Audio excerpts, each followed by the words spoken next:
Buenos días, compañeros y todos. Yo les voy a hablar sobre la deflexión de vigas en ecuación diferencial de la elástica. Bueno, para la carga mostrada en la figura, determinamos que la A, la ecuación de la curva elástica por la viga en polaridad A y B. B, la deflexión en el extremo libre y C, en la pendiente en el extremo libre. Bueno, para comenzar, compañeros, pues es necesario obtener esa ecuación de la curva elástica que nos están solicitando, la cual hay que recordar que nos va a decir cuánto es el valor del momento a lo largo de la viga. Sin embargo, también otra cosa importante que necesitamos plantear en esta ecuación, que vamos a necesitar para desarrollar este problema, cómo lo vamos a hacer de una siguiente forma. Eh, Nosotros sabemos que, o vamos a decir que la segunda derivada y eh, respecto a x va a ser igual a la ecuación de la curva elástica entre e y e por i, y de aquí vamos a ir derivando y obteniendo las diferentes variables. Por ejemplo, variables x, ejemplo, si integramos una vez, que vamos a tener, pues vamos a obtener que dy y dx como derivada de la curva elástica, lo cual nos va a dar como resultado la pendiente, y esto va a ser igual a la pendiente sobre e por i, más una constante 1. Si volvemos a integrar, ¿qué va a pasar? Lo que vamos a obtener es la y va a ser igual a que teta entre e por i. Después vamos a tener más constante 1 por x. Después vamos a tener más la constante 2, como podemos ver acá. Esas son las tres ecuaciones que vamos a utilizar, y como podemos apreciar, involucra la pendiente. Bueno, entonces, ¿qué vamos a tener? Vamos a tener la siguiente, que tendríamos primero, vamos a sacar la ecuación de la curva elástica. ¿Cómo lo vamos a hacer? De la siguiente manera, pues vamos a comenzar con un corte, como muestra acá en el medio, un corte,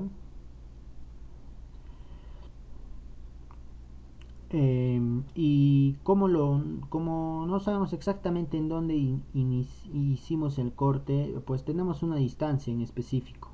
Lo que vamos a hacer es, vamos a decir que desde que inicia mi viga o hasta donde está mi corte, le vamos a llamar x.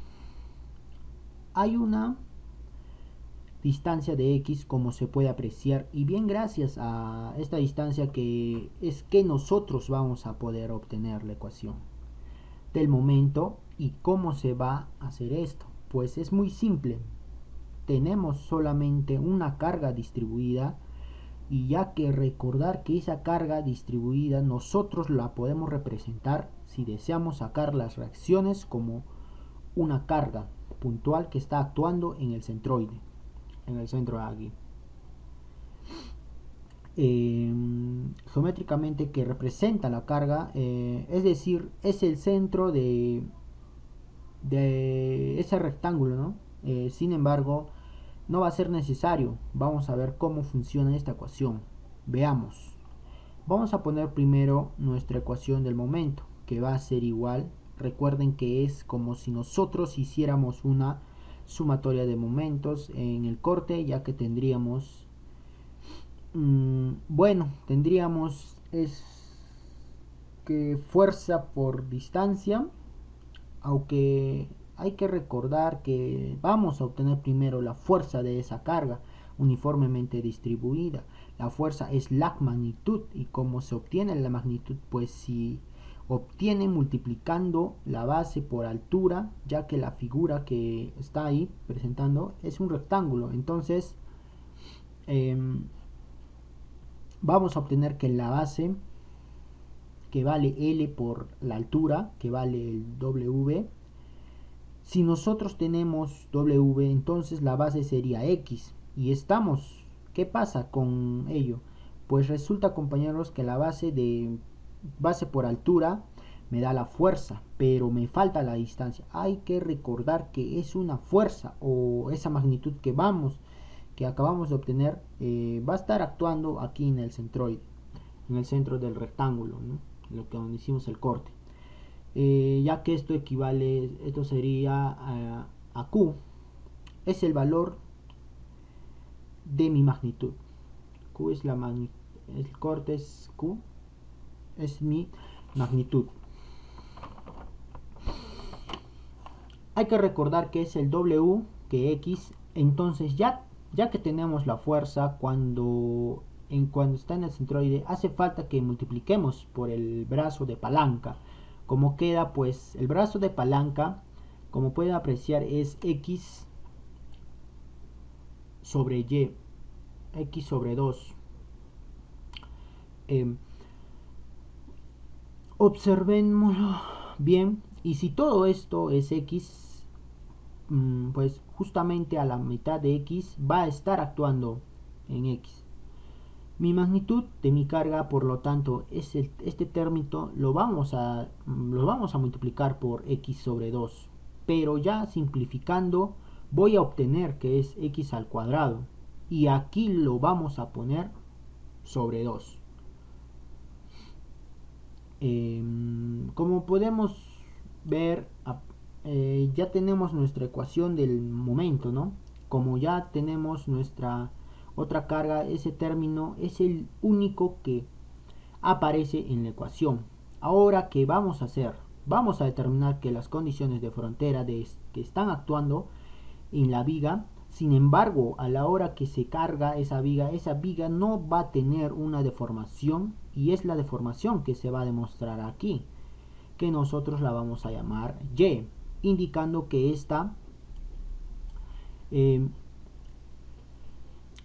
es la deflexión, ¿no? De la viga en el punto A. Ese es el extremo que nos están pidiendo, el extremo libre. Ahora bien, esta línea verde es la deformación, pero como la línea está empotrada en una pared, no sabemos en dónde, si adentro de la viga o totalmente horizontal. El eje neutro viene horizontal, luego al punto B, que quiere decir esto. Primero que llega al punto B, que quiere decir que cuando θ es igual a L, estamos hablando del punto B. Entonces la deflexión cuando vale 0, porque la definición en el punto B. El empotronamiento, se dice que la deflexión de la viga va a ser 0 porque hay un apoyo, ahora bien conocemos como condición de frontera, que vamos a conocer como adicional, que existe en el punto B. ¿Cuál es esta? Es la pendiente, ¿no? Cuando X es igual a L, vamos a tener una pendiente θ, que también vale 0. Podemos apreciar que en B, pues la pendiente va a ser, va a valer, o digamos que la pendiente del eje neutro, pues podemos integrar, es decir, que primero hay que recordar que vamos a tener la segunda derivada, que es Y con respecto a X, va a ser igual a la derivada con respecto de X, un medio. Bueno, W por X al cuadrado, esta es la ecuación original, ¿no? Ya que todo esto lo vamos a dividir entre E por I. Si nosotros integramos, ¿qué vamos a obtener? dy con respecto de dx. Esto es igual a la pendiente,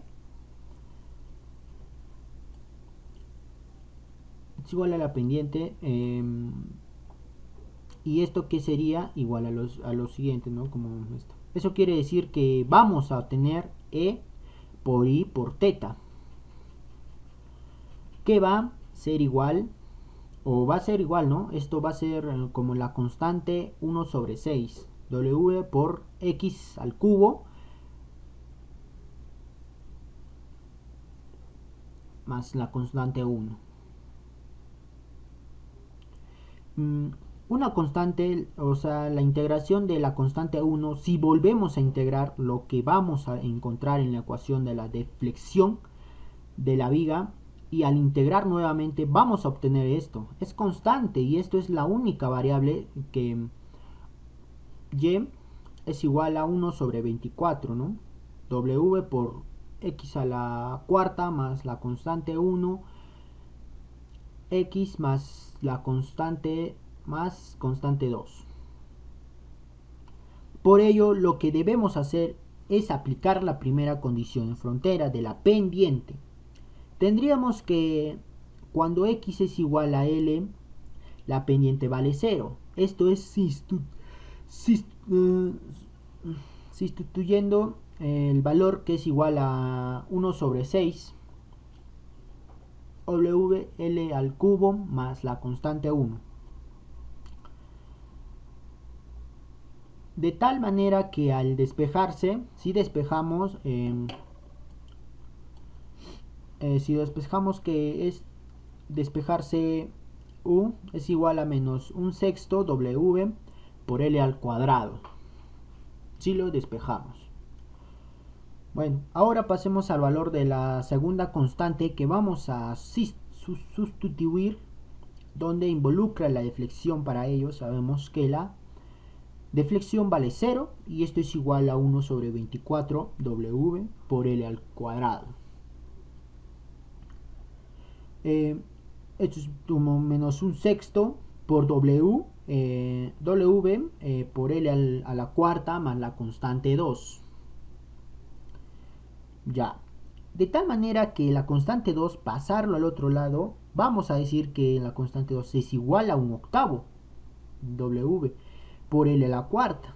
Y con esto nosotros ya tenemos las dos constantes de integración. Lo único que nos hace falta es primero encontrar la pendiente en el extremo libre.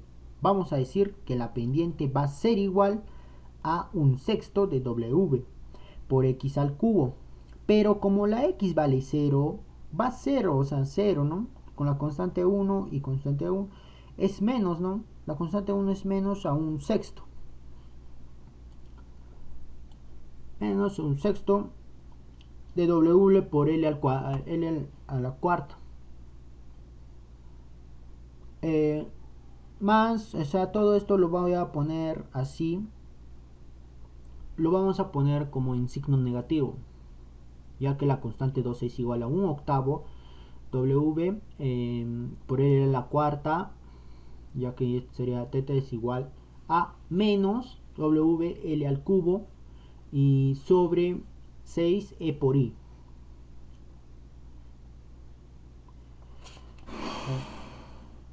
Gracias compañero.